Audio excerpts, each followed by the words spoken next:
भारतीय राज्य व्यवस्था पॉलिटी पृष्ठ संख्या 133 से शुरू करते हैं। ठीक है, पृष्ठ संख्या 133 से 144 तक। संसद पार्लियामेंट, संसद के 3 भाग हैं, राज्यसभा, लोकसभा, राष्ट्रपति। राज्यसभा और लोकसभा मिलकर होती है विधायिका, राष्ट्रपति है कार्यपालिका। राज्यसभा और लोकसभा मिलकर विधायिका, राष्ट्रपति कार्यपालिका। कार्यपालिका का प्रतीक है राष्ट्रपति। ठीक है, राज्यसभा। राज्यसभा की संरचना। राज्यसभा की संरचना में राज्यसभा की अधिकतम संख्या 250 है। वास्तविक संख्या जो व्यवहार में है वो 245 है, जिसमें से निर्वाचित 233, मनोनीत 12 होते हैं। ठीक है, निर्वाचित 233 में 229 राज्यों से और 4 यूनियन टेरिटरी से, जिसमें केंद्र शासित प्रदेश थे, जिसमें 3 दिल्ली से और 1 पुडुचेरी से। ठीक है, 3 दिल्ली और 1 पुडुचेरी। मनोनीत 12 होते हैं राष्ट्रपति के द्वारा, जिसमें विज्ञान, कला, समाज सेवा, साहित्य के क्षेत्र में मनोनीत किए जाते हैं। विज्ञान, कला, समाज सेवा, साहित्य। राज्यसभा वरिष्ठों का सदन है, क्योंकि राज्यसभा के सदस्य होने के लिए 30 वर्ष पूर्ण उम्र होना चाहिए, जबकि लोकसभा की सदस्यता के लिए 25 वर्ष पूर्ण होनी चाहिए। राज्यसभा राज्यों का सदन है, जबकि लोकसभा लोगों का सदन है। ठीक है, राज्यसभा की सदस्यता के लिए राज्यों के बीच समानता के सिद्धांत को नहीं अपनाया गया है। समानता के सिद्धांत को नहीं अपनाया गया, जैसा अमेरिकी संविधान में उल्लेखित है। भारत में राज्यसभा में जनसंख्या के अनुसार प्रतिनिधित्व प्रदान किया गया है। इसके अनुसार जनसंख्या के अनुसार प्रतिनिधित्व प्रदान किया गया है राज्यसभा में। राज्यसभा की वर्तमान संख्या 1971 की जनगणना के आधार पर है। कौन सी जनगणना के आधार पर? 1971 की जनगणना के आधार पर। राज्य के अनुसार राज्यसभा सीटों का आवंटन संविधान की 4वीं अनुसूची में किया गया है। राज्य के अनुसार राज्यसभा सीटों का आवंटन 4वीं अनुसूची में किया गया है संविधान के। और जनसंख्या के अनुसार प्रथम 50 लाख की जनसंख्या के आधार पर प्रत्येक राज्य को 5 सीटें आवंटित की गई हैं। 50 लाख की जनसंख्या के आधार पर राज्य को 5 सीटें आवंटित की गई और प्रत्येक 20 लाख की अतिरिक्त जनसंख्या पर 1 अतिरिक्त सीट प्रदान की गई। 50 लाख की जनसंख्या पर 5 सीट और 20 लाख की अतिरिक्त जनसंख्या पर एक अतिरिक्त सीट।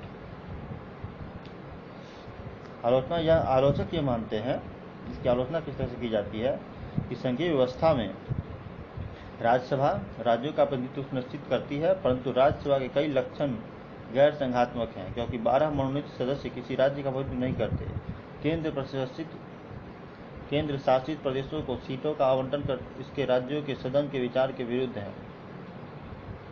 केंद्र शासित प्रदेशों को सीटों का आवंटन इसके राज्यों के सदन के केंद्र शासित प्रदेशों में जो सीटों का आवंटन होता है वो राज्यों के सदन के विचार के विरुद्ध है, ऐसा आलोचक कहते हैं। और जनसंख्या के आधार पर सीटों के आवंटन से यह प्रतीत होता है कि बड़े राज्यों का महत्व छोटे राज्यों से ज़्यादा है। ठीक है, राज्यसभा के राज्यों के सदन होने के बावजूद बड़े राज्यों का ज़्यादा जनसंख्या वाले राज्य, राज्यसभा के राज्यों के सदन होने के बावजूद इसका लोकसभा के साथ महत्वपूर्ण संबंध है, क्योंकि राज्यसभा के सभापति का निर्वाचन राज्यसभा एवं लोकसभा दोनों सदनों के सदस्यों द्वारा होते हैं। राज्यसभा में के सभापति का निर्वाचन दोनों सभा मिलकर कर देती है। ठीक है, राज्यसभा का निर्वाचन। राज्यसभा सदस्य का कार्यकाल 6 वर्षों का होता है। राज्यसभा के सदस्यों का निर्वाचन अनुपातिक प्रतिनिधित्व की एकल संक्रमणीय प्रणाली के द्वारा होता है, जिसके अनुसार विधानसभा में सदस्य संख्या के अनुपात में राज्यसभा में दलों की सीटें प्राप्त होती है। परंतु किसी दल के पास 1 सीटें जीतने के पर्याप्त समर्थन न हो तो वह दूसरे दल से समर्थन ले सकता है, जिसे एकल संक्रमणीय कहा जाता है। ठीक है,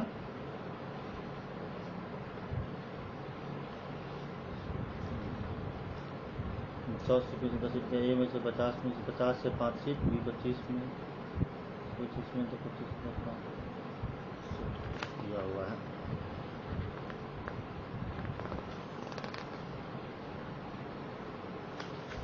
राज्यसभा के निर्वाचन के लिए जन प्रतिनिधित्व अधिनियम में संशोधन करते हुए यह प्रावधान किया गया कि राज्यसभा निर्वाचन के लिए उस राज्य का निवासी होना आवश्यक नहीं है।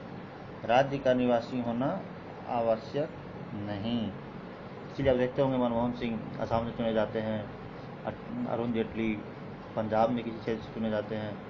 राज्यसभा के निर्वाचन के लिए जनप्रतिनिधित्व अधिनियम में पुनः संशोधन किया गया और वर्तमान राज्यसभा में गुप्त चुनाव नहीं होता। आप राज्यसभा में क्या गुप्त चुनाव होता है? नहीं, राज्यसभा में गुप्त चुनाव नहीं होता। ठीक है। राज्यसभा के समक्ष विद्यमान समस्याएं। राज्यसभा के सामने कौन कौन सी समस्याएं हैं इसके बारे में जानते हैं। राज्यसभा वरिष्ठों का सदन है, इसलिए आरंभिक रूप में राज्यसभा में वैज्ञानिक, साहित्यकार, समाज सेवक प्रभावी संख्या में विद्यमान थे, जबकि वर्तमान में राज्यसभा में व्यवसायियों का प्रवेश हो रहा है। राज्यसभा वरिष्ठों के सदन के अलावा लोकसभा के कार्यों का पुनरीक्षण का भी सदन है। राज्यसभा वरिष्ठों के सदन के साथ लोकसभा में जो कार्य होते हैं उसका पुनरीक्षण करने का भी सदन है। परंतु आपराधिक पृष्ठभूमि के व्यक्तियों का राज्यसभा में प्रवेश संसद की मर्यादा के विरुद्ध है। 1990 के बाद सामान्यतः यह प्रवृत्ति देखी गई कि लोकसभा और राज्यसभा में अलग दो दलों का समर्थन प्राप्त हुआ, जैसा कि वर्तमान में देखा गया कि लोकसभा पारित 3 तलाक विधेयक को राज्यसभा ने पारित नहीं किया। लोकसभा द्वारा पारित 3 तलाक विधेयक राज्यसभा द्वारा पारित नहीं हुआ। संसद में विपक्ष की भूमिका सकारात्मक आलोचना के रूप में होनी चाहिए तथा विपक्ष को वैकल्पिक नीतियों का सुझाव देना चाहिए, जो कि ऐसा 3 तलाक के विधेयक में नहीं हुआ। जब एक और समस्या है कि जबकि राज्यसभा और लोकसभा द्वारा किए गए कार्यों में बाधा उत्पन्न कर रही है, राज्यसभा लोकसभा द्वारा किए गए कार्यों में बाधा उत्पन्न कर रही है। यद्यपि यह बिंदु दिलचस्प है कि वर्ष 2018 में पहली बार भारतीय जनता पार्टी को राज्यसभा में भी बहुमत मिल जाएगा। 2018 में इस बात को रखा गया था। अब जानते हैं लोकसभा के बारे में। लोकसभा अधिकतम संख्या 550 + 2 एंग्लो इंडियन सदस्य का मनोनयन राष्ट्रपति द्वारा, जो कि अब तो हटा भी दिया गया है। वास्तविक संख्या 543 + 2 530 राज्यों से, 13 संघ शासित राज्यों से। ठीक है। कार्यकाल 5 वर्ष, राष्ट्रपति इसके पूर्व भी विघटन कर सकता है। ठीक है।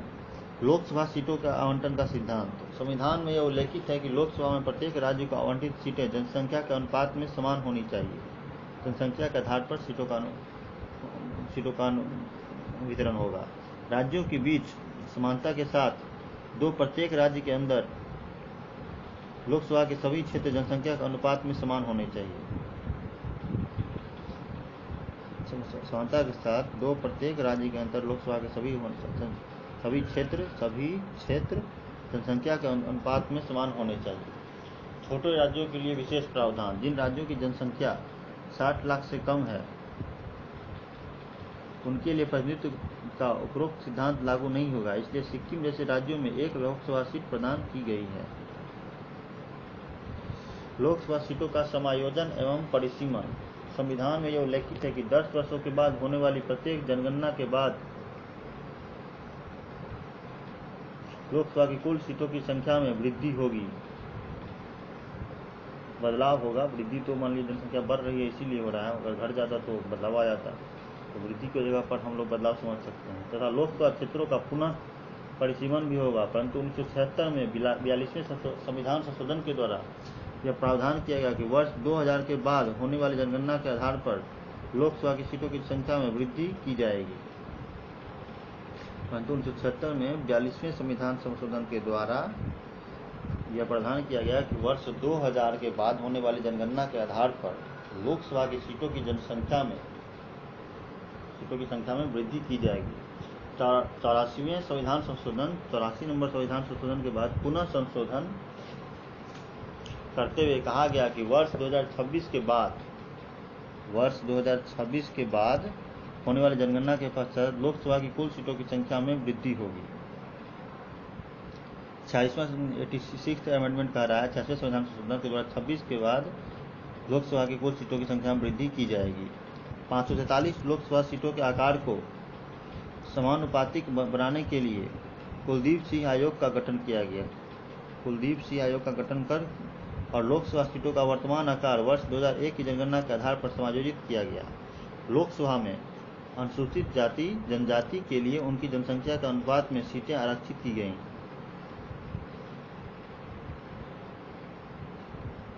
इसलिए वर्ष 2001 की जनगणना के आधार पर लोकसभा सीटों के समायोजन में अनुसूचित जातियों जनजातियों का लाभ हुआ और उनके लिए सीटें बढ़कर 84 और 47 हो गई। ठीक है, 47 हो गई। लोकसभा के निर्वाचन की पद्धति क्या है, किस तरह से जानते हैं? निर्वाचन first past the post system. First past the post system, इसको जानते हैं क्या है, किस तरह से है। ये वोट देना, पहले वोट होगा, फिर हारने वाले के हिसाब से इसको गिनती की जाएगी, BCD उससे ज़्यादा होना चाहिए। विधि आयोग की रिपोर्ट में चुनाव सुधारों के अंतर्गत यह कहा गया कि वर्तमान फर्स्ट पास्ट द पोस्ट चुनाव प्रणाली के साथ साथ एवं समानांतर रूप में चुनाव की अनुपातिक प्रणाली सूची प्रणाली का प्रयोग होना चाहिए, जिससे प्रतिनिधित्व व्यवस्था ज़्यादा बेहतर हो। फर्स्ट पास्ट द पोस्ट के अलावा सूची प्रणाली का उपयोग होना चाहिए और अल्पसंख्यकों का प्रतिनिधित्व भी सुनिश्चित किया जा सके, क्योंकि फर्स्ट पास्ट द पोस्ट चुनाव प्रणाली में सीट प्रतिशत एवं वोट प्रतिशत के बीच समानता नहीं होता। सीट प्रतिशत एवं वोट प्रतिशत समानता नहीं होता। सूची प्रणाली में क्या होता है? लिस्ट सिस्टम में first past the post system होता है ABCD, इसमें से प्रत्याशी एक को, अगर जीतने वाला को A है तो ज़्यादा वोट मिला है, बाकी लोग हारने वाले हैं 3, 2 और 1, तो 6 हारने वाले हो गए, 4 जीतने वाले हो गए, 2 जीत गया। ठीक है। सूची प्रणाली में उम्मीदवार जारी हुआ, A को 300 मिले, 30% वोट मिले, B को 300 मिले, 50% मिले, C को 20% 100 मिले, 20% मिले, तो 90 सीट मिला A को, 150 सीट मिला B को और 60 सीट मिला C को। तो यह है लिस्ट सिस्टम। यह उल्लेखनीय बिंदु है कि भारत में first past the post system के बाद भी गठबंधन सरकारें बन रही हैं और लिस्ट सिस्टम के प्रयोग के बाद अस्थायी सरकार की संभावना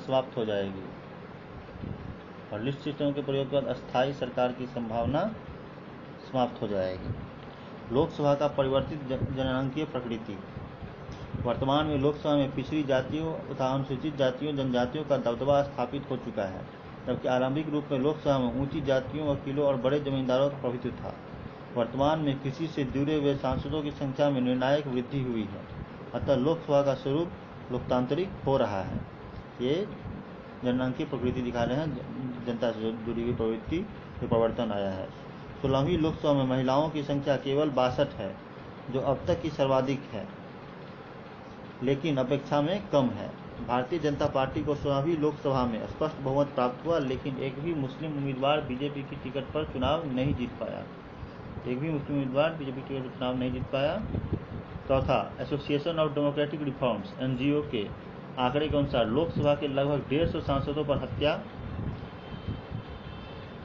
डकैती जैसे गंभीर आपराधिक मामले चल रहे हैं। Association of democratic reforms NGO के अनुसार, अतः भारत में राजनीति का अपराधीकरण हुआ, जिसके अंतर्गत राजनेताओं ने चुनाव जीतने के लिए अपराधियों का सहायता लिया।